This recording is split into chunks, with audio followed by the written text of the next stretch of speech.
Today we will show the VP44 bump testing by our new model VP44 bump tester. The new bump tester and the cable.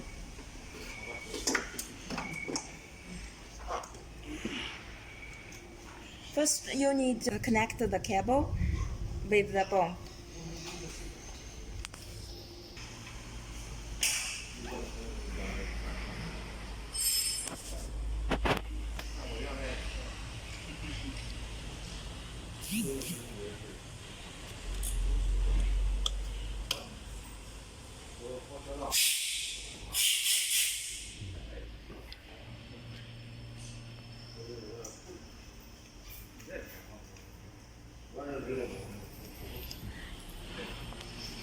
The tester will show the cam speed and PWM duty cycle in the different testing steps. There's four different testing steps.